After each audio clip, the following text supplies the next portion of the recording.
So guys, আপনাদের যদি মাইনক্রাফটে হিরোব্রাইন স্পন করতে লাগে তাহলে এই সম্পূর্ণ ভিডিওটা আগে এনজয় করবেই।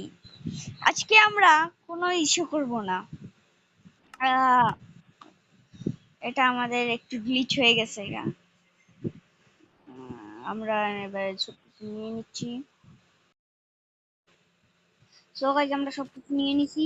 এবার হিরোব্রাইনকে স্পন করার জন্য এদিকে 3টে ব্লক গোল্ড, এদিকে 2টে ব্লক, এদিকে 2টে ব্লক, এদিকে একটা ব্লক। তাহলে এইরকম একটা 3x3 একটা জায়গা হবে। মাঝখানে একটা লাগাবে, আর এই যে এটা, আর এই আর নেদারে একই নেওয়া বলেছি। তারপরে নেদারে এক নিবে, এখানে লাগাবে, হ্যাঁ না? তারপরে যে রেস্টোন টর্চেস ছিল সাইডে সাইডে লাগাই দিবে। এইবার প্রিন্ট বা যে কোনো কিছু দিয়ে